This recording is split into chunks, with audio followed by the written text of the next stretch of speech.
few moments later.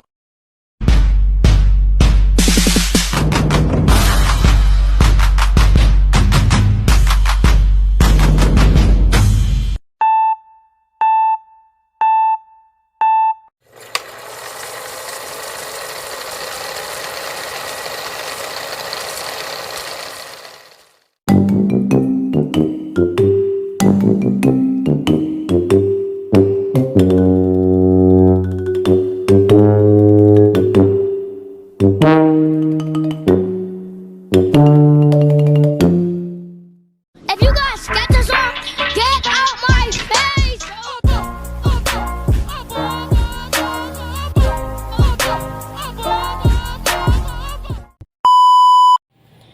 Tujuan dari diadakannya praktikum ini yaitu untuk mengidentifikasi dan menentukan kandungan protein dalam sampel bahan pangan. Sedangkan hipotesis yang diajukan yaitu ciri-ciri yang muncul pada bahan pangan yang mengandung protein itu apabila dilakukan uji kandungan protein menggunakan asam cuka atau CH3COOH dan pemanasan, yaitu pada bahan pangan tersebut itu terjadi reaksi penggumpalan. Sampel bahan pangan yang mengalami penggumpalan yaitu ada susu UHT full cream, susu kedelai, putih telur, dan juga kuning telur.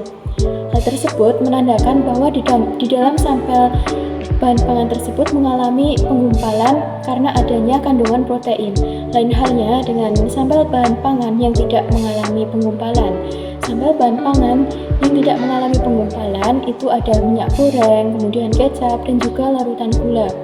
Hal tersebut menandakan bahwa di dalam sampel yang tidak mengalami penggumpalan itu tidak terdapat adanya kandungan protein. Alat dan juga bahan yang digunakan pada praktikum ini diantaranya sebagai berikut. Terdapat cuka, minyak, gelas atau wadah sejumlah 7, susu UHT, gula pasir, telur, kecap, dan juga susu kedelai.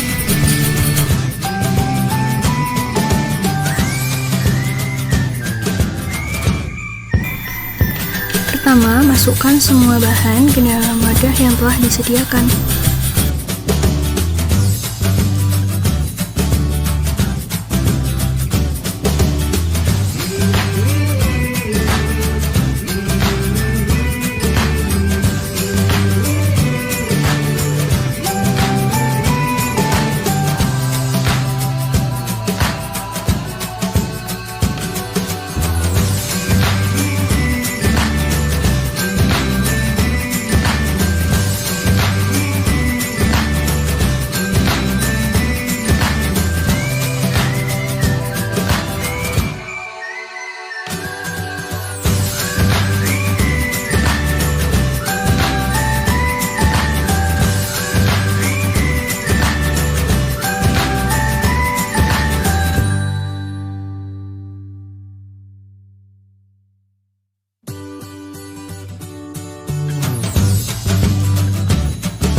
Siapkan air cukupnya untuk dipanaskan pada api yang panas.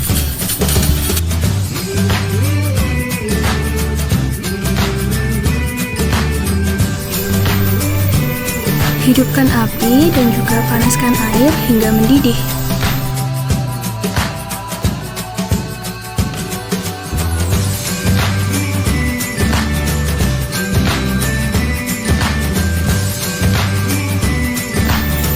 Masukkan satu persatu bahan yang sudah diletakkan di dalam wadah untuk dipanaskan pada air yang mendidih dan amati perubahan yang terjadi.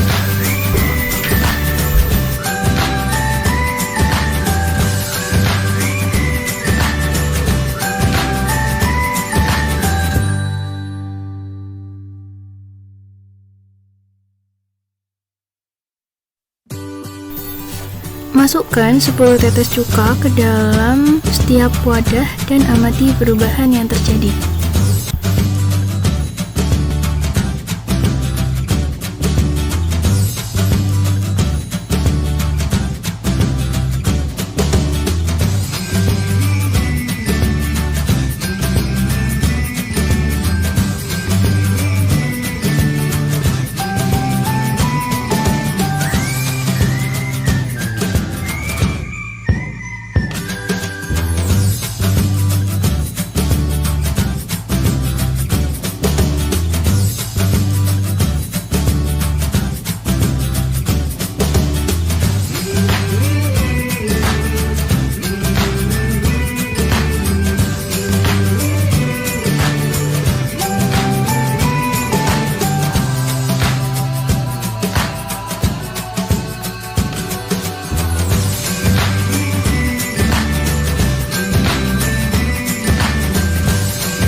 Lakukan hal yang sama dengan memasukkan setiap wadah yang sudah berisi bahan-bahan ke dalam air yang mendidih, lalu teteskan 10 tetes cuka dan amati perubahan yang terjadi.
Untuk selanjutnya kita memasuki hasil percobaan yang telah kami laksanakan. Setiap sampel bahan akan kita campurkan dengan cuka, maka akan menghasilkan beberapa reaksi pada setiap bahan sampel yang kita gunakan, yaitu diantaranya sebagai berikut. Dari hasil percobaan yang telah kami laksanakan, maka didapatkan hasil bahwa bahan minyak goreng tidak mengalami penggumpalan, yang artinya bahwa minyak goreng tidak mengandung protein. Kemudian ada kuning telur yang mengalami penggumpalan, yang artinya mengandung protein. Begitu juga dengan putih telurnya yang mengalami penggumpalan, yang artinya juga mengandung protein. Kemudian untuk susu kedelai pun mengalami penggumpalan meskipun tidak terlalu jelas karena butirannya sangat halus gumpalannya, yang artinya juga mengandung protein. Untuk percobaan pada larutan gula yang telah kita larutkan, kemudian kita beri cuka, itu tidak mengalami penggumpalan, yang artinya bahwa larutan gula tidak mengandung protein.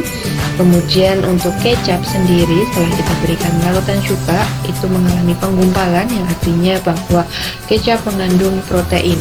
Kemudian yang terakhir ada susu UHT setelah kita berikan cuka mengalami penggumpalan, yang artinya bahwa susu UHT itu mengandung protein.